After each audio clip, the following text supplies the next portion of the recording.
bioquímica, líder da bancada do PCdoB no governo, revelou sua capacidade de liderança ainda muito jovem. Elegeu-se deputada federal em 2004 e exerce hoje o seu 4º mandato em Brasília.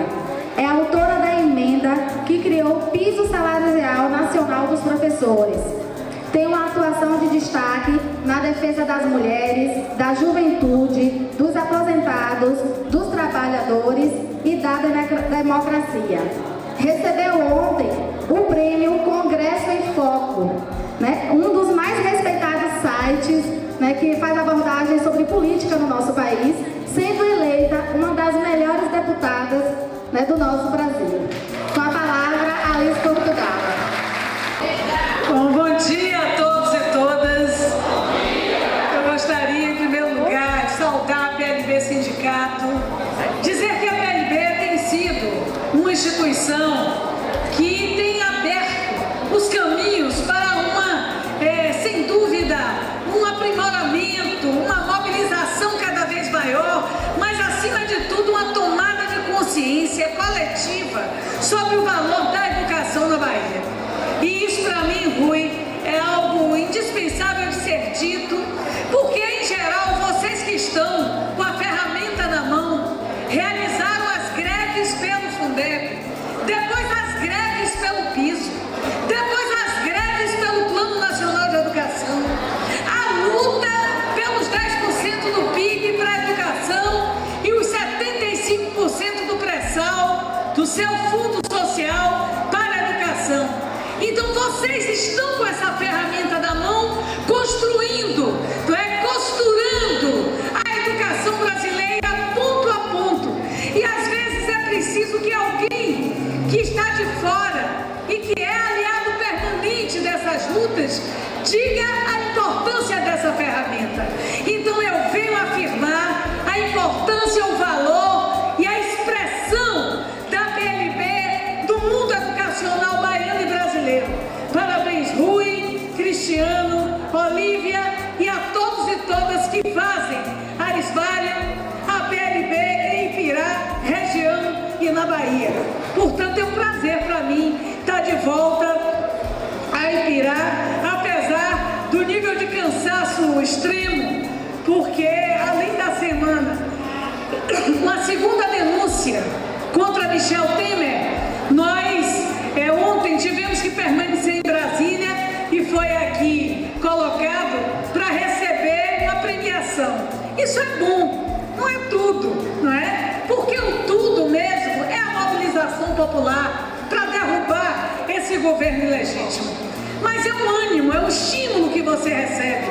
E para mim, que sou alguém que vem da luta popular, que vem da luta sindical, da luta estudantil da década de 70, é claro que você tem o mais importante site de controle da ação política do Brasil e a importante revista Congresso em Foco, nos colocar entre os 10 melhores parlamentares do ano, é de fato algo importante. Eu tive que permanecer e pegar o voo das 6. Portanto, acordar às 4h30, sair às 5 para chegar às 6 e a TAM atrasar o voo ainda. E eu só chegar agora em Ipirá. Mas, enfim, eu agradeço, portanto, esse convite e quero iniciar. Estou pedindo a Márcia para colocar ali um conteúdo para que a gente possa fazer a conexão aqui entre o que já foi colocado sobre a conjuntura nacional e a educação. E eu não posso deixar de dizer que nós estamos vivendo um momento extremamente difícil do país. As consequências deste golpe atingiu a educação de maneira frontal, de maneira brutal. Os cortes foram cortes que podem paralisar a educação brasileira em pouco tempo.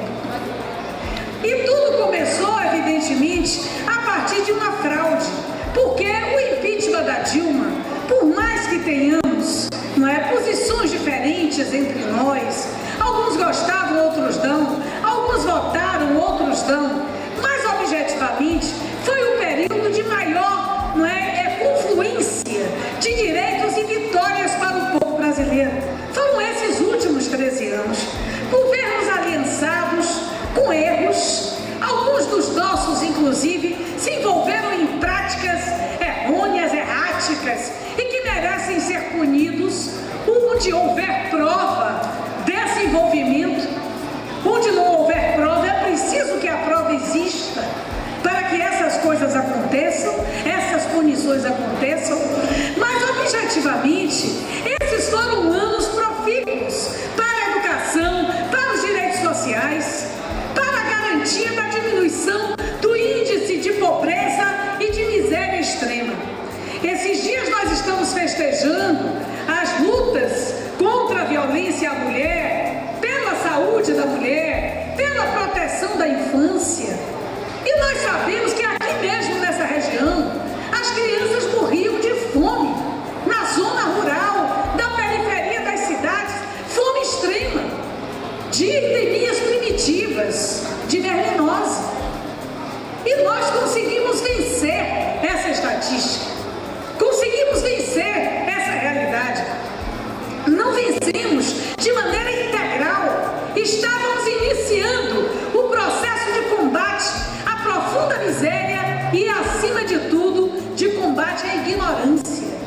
A ignorância social, política, que nós fomos, a nós foi imposta durante muitos anos.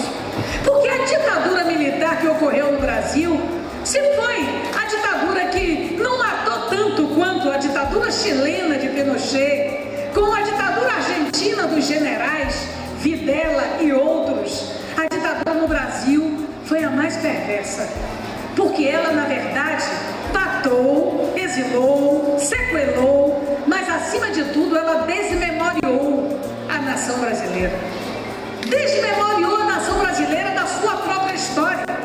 E que agora a Rede Globo quer recontar, romantizando o que foi o Império, romantizando, desconhecendo a forma violenta da colonização portuguesa para com indígenas e negros, para com as mulheres que ficaram 300 anos fora da escola. Aliás, escola no Brasil, só 250 anos depois da chegada do colonizador, nós tínhamos as escolas de navegantes, a escola de Sagres, para ensinar, levar e trazer os colonizadores e levar as riquezas, levar os diamantes no Santo do Baú.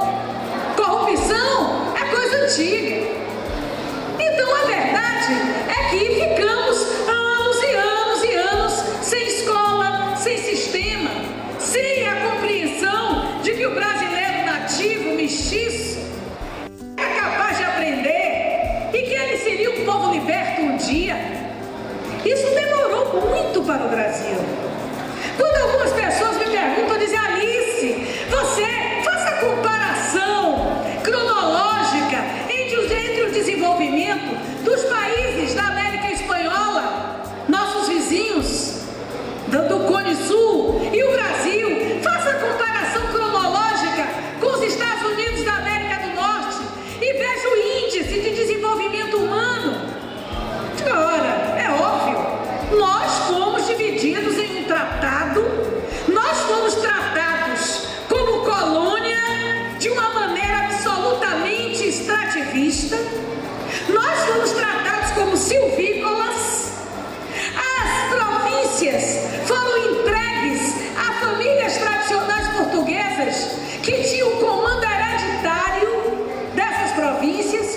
Uma não podia se ligar à outra por estrada para não haver relação entre os dominados.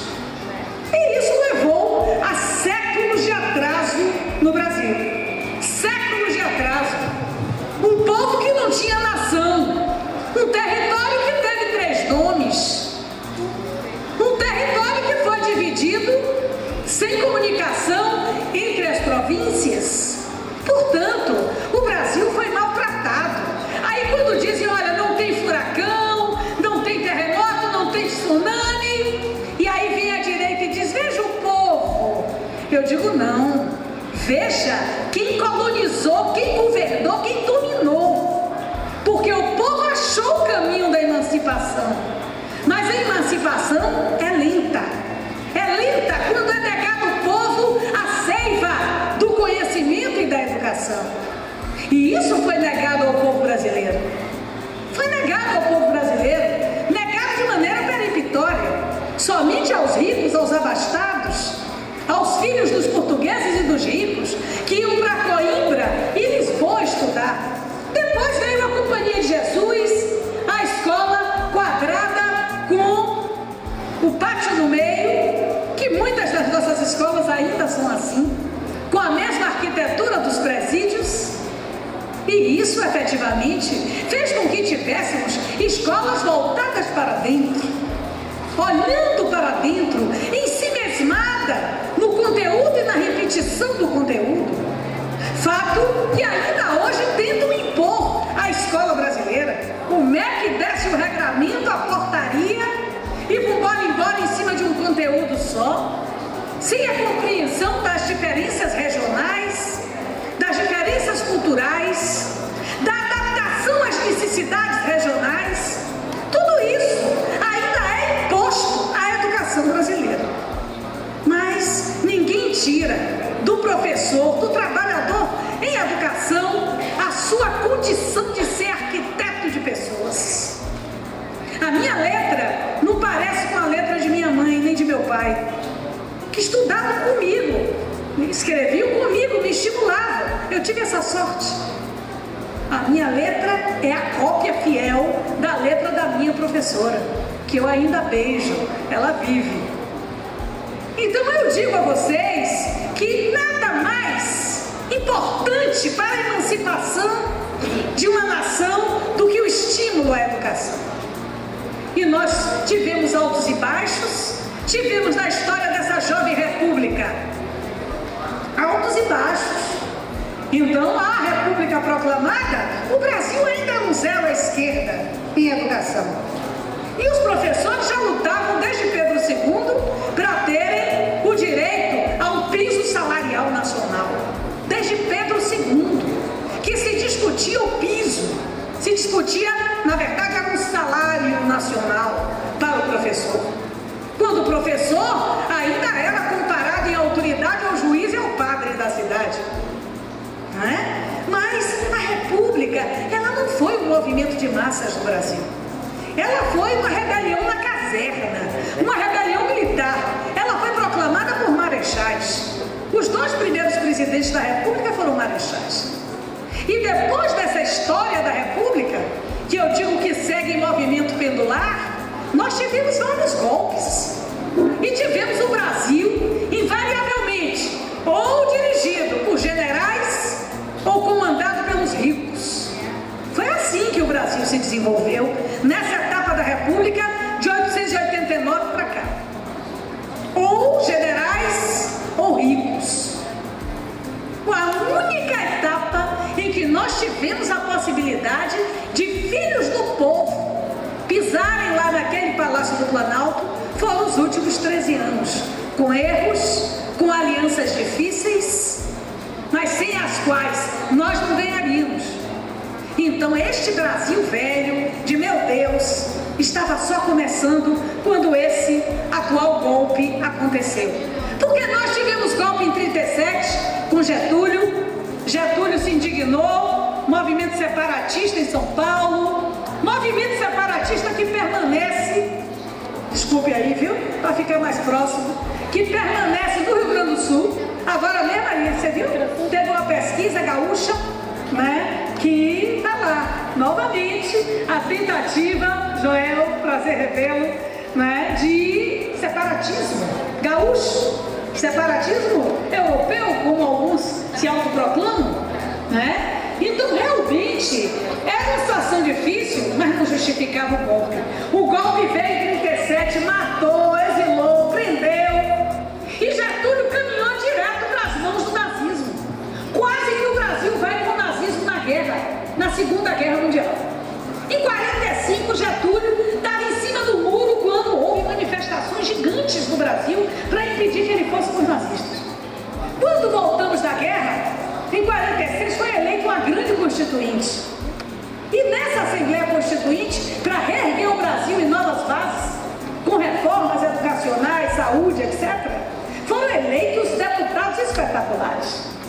Foi eleito o Jorge Amado, foi eleito deputado federal e aprovou a lei da liberdade religiosa no Brasil. Porque não havia, especialmente as religiões de matriz africana, eram perseguidas, como agora voltaram a ser, de maneira brutal. Brutal. O Jorge, deputado federal, aprovou essa lei em Brasília. O Carlos Marighella, um revolucionário da Aliança Nacional Libertadora, poeta, inspira ainda muitos jovens da esquerda brasileira. O Marighella foi eleito deputado federal, trabalhou leis relacionadas com a cultura e com o trabalho. João Amazonas, que foi presidente do PCdoB até viver, também deputado federal, e Luiz Carlos Prestes, que havia ficado anos nos cárceres de Getúlio, virou senador. Pois, gente, em menos de 6 meses, Eurico Gaspar Dutra fechou um outro golpe e caçou esse Congresso todo. Caçou, simplesmente, tinham sido eleitos, foram caçados. E qual era o argumento? Corrupção e a força exacerbada dos trabalhadores brasileiros.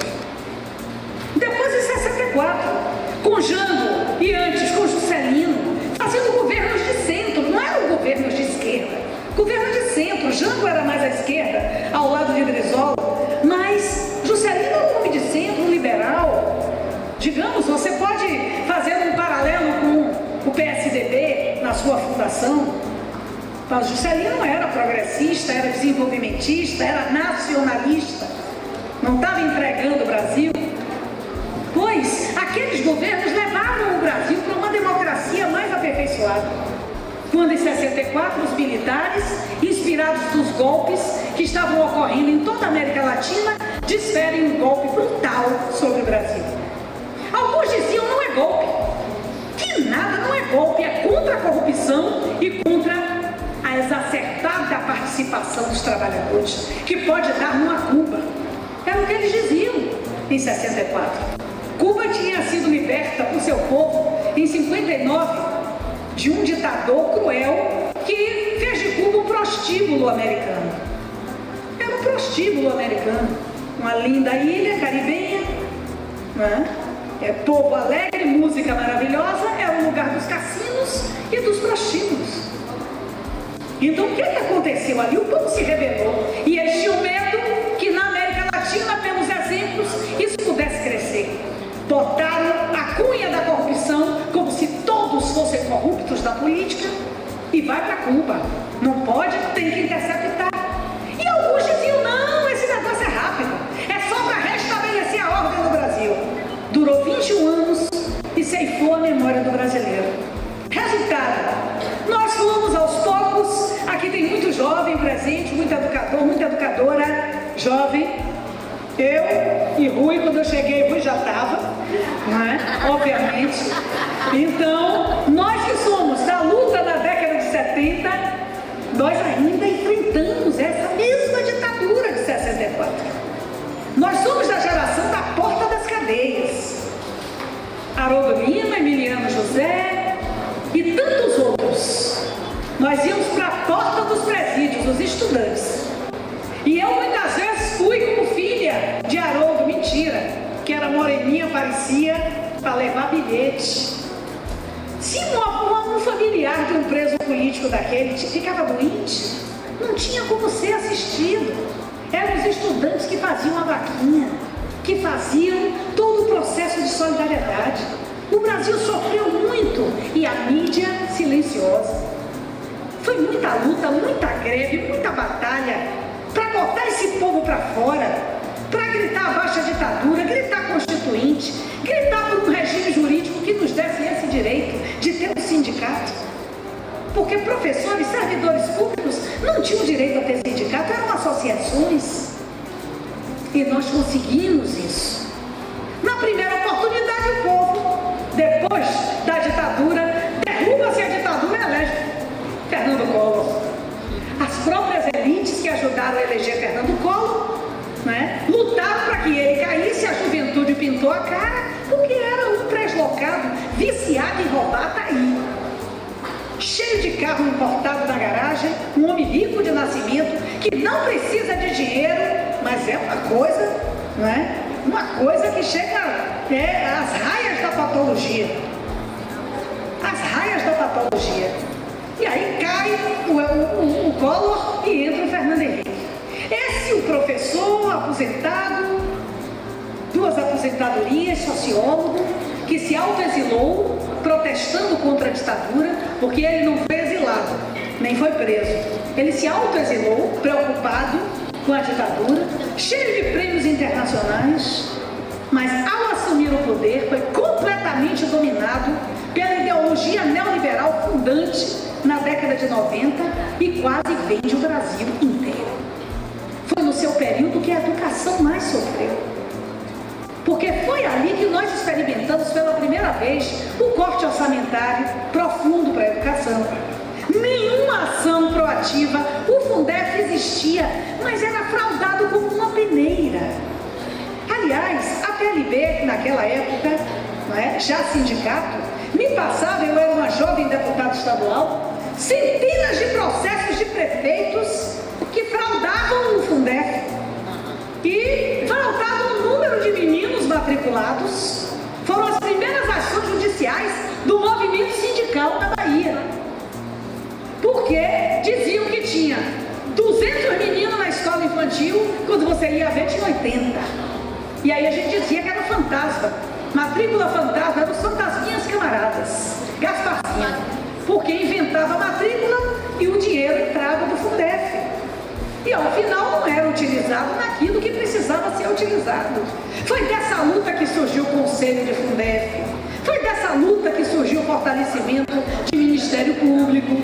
Foi dessa luta que saiu o Conselho Municipal de Educação, que inicialmente foi monitorado pelos prefeitos, que botavam as primeiras damas, não é? Ou o secretário de Educação, que reunia o conselho na sala de visita do prefeito. Até uma democratização que ainda não é completa, que ainda não é linear. Pois bem, nós construímos esse rastro de participação e democracia. E isso incomodou muito as elites. Por último, esses governos de Lula e de Dilma, depois de Lula perder 4 vezes, nós conseguimos ver um sertanejo de sandália de couro de Ipirá entrar num avião para ir visitar sua família em São Paulo, que tinha rumado para lá pelo êxodo da seca. Foi depois disso que nós conseguimos ver nas salas de aula das universidades brasileiras os professores que eram leigos ou que não tinham nível superior e tinham que ascender na carreira que vocês próprios construíram, nos planos que vocês próprios planejaram. Nós hoje estamos vendo os professores fazendo especialização, mestrado, doutorado e vendo o filho do pobre, o filho da família negra ser pela primeira vez o doutor da família, sentado na sala de aula dos cursos de medicina, de engenharia, de direito, das universidades públicas e particulares do Brasil. As elites não gostaram disso, não estão gostando disso, não concordam com lei de cotas, não concordam com essa perspectiva da popularização do saber e do conhecimento. Isso é muito perigoso para quem domina. Eles não querem que nós continuemos num processo de democratização de direitos. E foi isso que levou a esse golpe. Porque a Dilma, gente, não cometeu crime algum. Pedalar e que ela gosta da bicicleta de verdade mesmo, não era crime. Era atrasar as contas alguns dias. As contas em bancos públicos. Não era banco privado, não era agiota, era banco público. Para que, diante da crise mundial, ela não encerrasse o pagamento ou não embolasse, na linguagem popular, o pagamento do Minha Casa Minha Vida, do Bolsa Família. Vocês se lembram que aí, antes da eleição de 14, espalhou-se um boato que não ia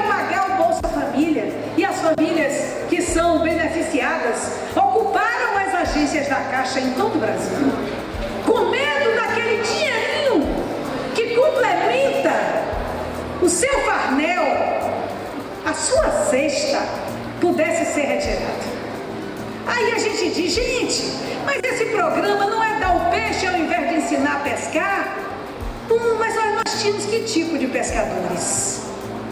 Porque se esses pescadores, se essas famílias, esses jovens, aquelas crianças barrigudas, não tinham acesso a uma profissionalização, a uma vaga no mercado de trabalho, você ia esperar ter a vaga enquanto a fome dominava? Ou você tinha que fazer concomitantemente o trabalho de abordagem da segurança alimentar e ao mesmo tempo desenvolvimento educacional, criando IFETs, expandindo as universidades, abrindo vagas nas escolas privadas, que esses caras ganham muito e não pagavam os impostos. Então esse ProUni é o quê? É dádiva? Não. O empresário, dono da faculdade, deve a Previdência, em geral devem a Previdência, e hoje esse débito, esse passivo é transformado em vagas.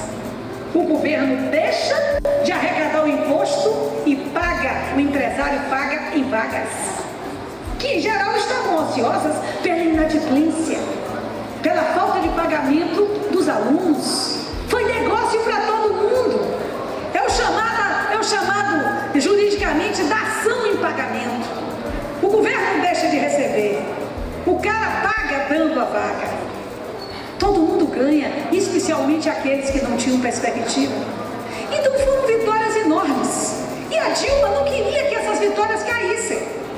Uma mulher que não foi torneada nos palanques, não era uma política tradicional, não abria os dentes, não tinha happy hour, porque com Lula tinha, ele teve que ceder, foi achacado. Ou ele cedia ou não votava nada disso que foi votado. E ele foi cedendo. Mas com ela não tinha acerto. E os caras não suportaram não ter acerto. Foi isso que derrubou Dilma.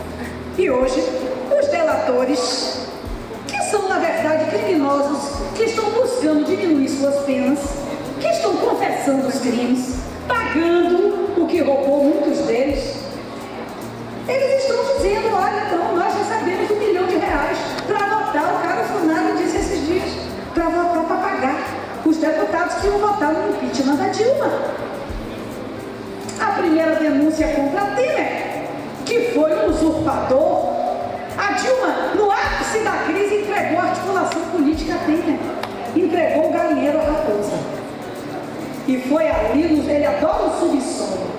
O subsolo do Palácio do Planalto foi o lugar em que ele articulou a queda de Dilma, pagando em benesses e agora sabemos em dinheiro os deputados para votarem pelo impeachment.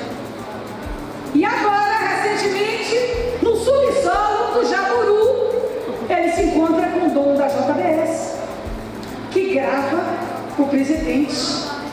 E tudo isso acontece no Brasil. E quais são os impactos? Para não falar demais, eu anotei esses impactos. Primeiro impacto sobre a educação. A emenda constitucional 95 congela por 20 anos os investimentos da União em educação, saúde e todas as áreas públicas. Praticamente liquidou com o que foi previsto no PNE.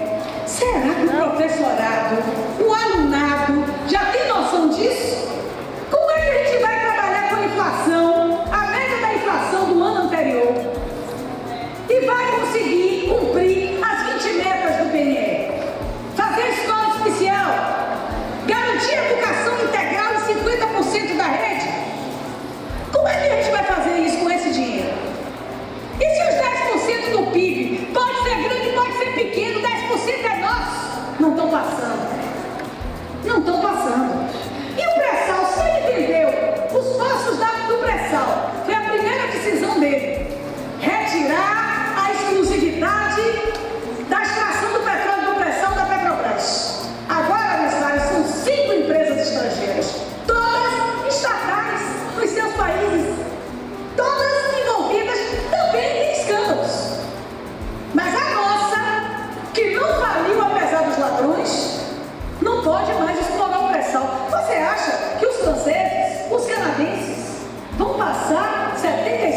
do Fundo Social para a Educação. Então está aí o pepino. Então, praticamente liquidou o PNE. E a meta do custo aluno qualidade, que determina o valor mínimo a ser investido por aluno para garantir qualidade de ensino, estará viabilizado com essa emenda constitucional 95. A PLB tem batido nessa tecla, muito valor, né? Tem batido nessa tecla, porque cada menina na sala de aula vai X. O professor que está ali se esguelando, às vezes nem sabe. Mas o sistema educacional recebe por aluno. Continua recebendo por aluno, não obstante a fraude tenha diminuído e muito. Né? Se disser quem mais combateu a corrupção no Brasil, eu vou dizer para os professores. Porque quando você somar o que foi retirado do Fundef da educação, no curso de mais de 20 anos, e nós botamos o dedo desse suspiro, já era. O MEC, esse ano, governo Temer, um ano, 4,3 bilhões de reais, eles cortaram no Ministério da Educação. Bate direto aí na escola. Na educação superior, nas universidades públicas, mais de 249 milhões no período de janeiro a junho deste ano. É por isso que os reitores estão com a cuia na mão, gritando, chorando, enfrentando. A UFBA está lá conflagrada num congresso interno, parada, só no debate. Então, uma luta, vai ter greve de novo. Quem for aluno de universidade pública se prepare para atrasar a formatura de novo. Né? Porque não vai fechar o ano, gente. Não vai fechar o ano. E os caras estão botando para quebrar contra as universidades. Em ciência, tecnologia e inovação. Redução do orçamento para apenas 3 bilhões e em 18 será de apenas 2,7 bilhões. Não dá para nada. Nós somos um país exportador de soja, exportador de arroz, exportador de cebola, não é? E importador de celular, de satélite, né? Alugamos satélites dos outros. Nós somos importadores da tecnologia, do conhecimento de fármacos. Por que não se aplica em pesquisa e inovação no Brasil? A Sociedade Brasileira para o Progresso da Ciência fez uma passeata semana passada no Congresso Nacional. Vocês vão me ver lá com a cabecinha na faixa, né? Por quê? Porque não vai ter mais pesquisa. É dengue, é chikungunya, é microcefalia. O pesquisador baiano resolveu esse problema do isolamento do vírus da chikungunya, ou foi da Zika? Da Zika, né? Dá problemas neurológicos diversos. E vai para onde isso? A gente não tem dinheiro para fabricar vacina, não tem dinheiro para fabricar os hemoderivados para determinadas terapias de leucemia no Brasil, não tem nada, tudo importado. O que é que resta ao povo? Entrar na justiça para receber em doenças raras, especialmente, o tratamento. Aí, o golpe de Temer. Escola sem partido é um outro sintoma do golpe, que eu vi a Olívia falando, está fazendo aí uma romaria para jogar duro contra isso, não é? Então está aqui. O que é a escola sem partido que eles falam? É um sintoma do fundamentalismo religioso, que foi introduzido desde o debate do PNE. No debate do PNE, nós não podemos falar, olha gente, aqui a sala de aula terá orientação nas estratégias de que nós não faremos educação diferenciada. A gente tem que dizer, a menina tem vocação para matemática, tem vocação para números, quer ser engenheira, o educador será treinado para dizer que não, você tem o direito, não tem profissão masculina ou profissão feminina. Esse estímulo à não diferença gerou uma insatisfação, uma atitude extremamente reacionária de dizer que política de gênero era estímulo à orientação sexual. Gente, ninguém muda a orientação sexual de ninguém. Isso é intrínseco de cada indivíduo. Intrínseco. Ninguém precisa aceitar ou aplaudir, mas precisa respeitar. Então hoje, essa é uma discussão na sociedade brasileira que até a miserável da Rede Globo está incorporando, que o próprio Supremo Tribunal Federal incorporou. Mas o Congresso Nacional não incorpora e está lá. São 5 projetos. 5 projetos para monitorar o professor, botar câmera, controlar o currículo. No próprio PNE, a palavra gênero não consta. Aí a gente brinca, nem alimentício, mas é verdade. Não pode. Então estão lá, impede o pluralismo de ideias e concepções. A educação escolar é confundida com aquela fornecida pelos pais. Em todos os projetos isso fica claro. Darcy Ribeiro teve uma atitude magnânime quando disse que era a escola e a família. Não era só a família responsável pela educação do filho. É o Estado e a família. O Estado como ente. Mas agora, esses projetos trazem essa confusão de volta e nega a liberdade de cátedra, que é a liberdade de aprender, ensinar e divulgar o pensamento, a arte e o saber com a finalidade de garantir o pluralismo de ideias. E eu quero dizer que eu, que acompanho a luta educacional desde estudante, nunca vi um professor fazer proselitismo político na sala. Ele pode até andar com a plaquinha dele, com o que ele é. Mas na sala de aula, está lá o que é socialismo, o que é capitalismo, o que foi o feudalismo, o que foi a Revolução Industrial. Eu nunca vi ninguém pegar um aluno pela mão e dizer, você vai ter que ser isso. Aprenda aqui pela minha cartilha. Até porque todo mundo sabe que aluno, não é bicho danado. Quando, se você disser que é por aqui, ele vai contestar que é por ali. O professor, em geral, é pluralista, é humanista. Mesmo aqueles que não tiveram a condição de um estudo elevado de sociologia ou filosofia, em geral, é alguém aberto. Então, é uma injustiça, é uma infâmia dizer que o professor faz proselitismo partidário na sala de aula. Essa não é a regra no Brasil. Essa não é a regra. Então, isso aí é uma coisa séria. Está aqui alguns projetos. Erivelton Santana, PSC Bahia. Vou dar nome aos bois. Altera o artigo 3º que estabelece a LDB e diz que há de ter respeito às convicções do aluno, de seus pais ou responsáveis, tendo os valores de ordem familiar precedência sobre a educação escolar nos aspectos relacionados à educação moral, sexual e religiosa, vedada a transversalidade ou técnicas subliminares no ensino desses temas. Ou seja, você não pode fazer a prevenção da gravidez na adolescência. Porque se a moral familiar disser que não pode, você tem que ser conivente com a disseminação da AIDS. Ou com a gravidez aos 13 anos de idade. Porque se você falar de preservativo, pode ser processado se uma miséria dessa for aprovada. Né? Votou os outros? Não.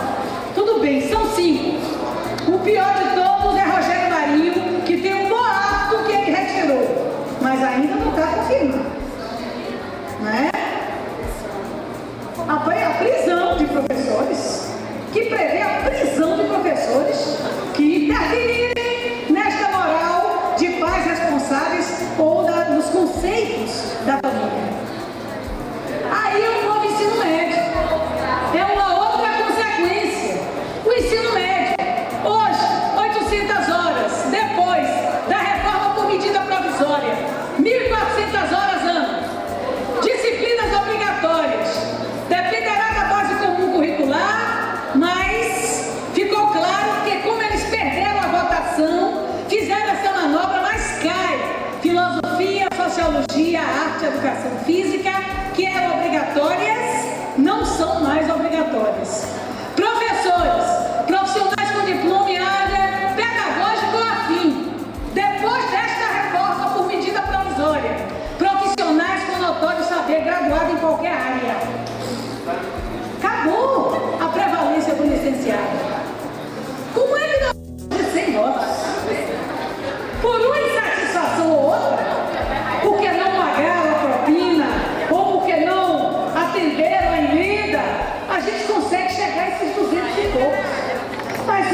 fascistas e dei a criança ao PT. Só depois de 95 é que meu partido me destacou para ser candidata. Entrei na militância em 77. Então não sou uma política profissional. Eu venho da luta, eu sou um de vocês. Que amanhã poderá ser um de vocês, ou quem sabe um de vocês, um deputado que a categoria precisa. Precisa de voz. Então, isso não é partidário. Eu estou falando é voz. Porque agora nós estamos vendo lá como falta voz a favor do povo. Como faltam vozes capazes de dialogar com questões que são da nossa vida. Então esta relação, um pé na rua, um pé no parlamento, é algo indispensável, é algo fundamental. Por isso, gente, mobilizar para tentar derrubar Temer e, se possível, antecipar as eleições, ou se não, minimamente garantir as eleições de 18 para ver se a gente retoma a rota da democracia, da liberdade e dos direitos sociais.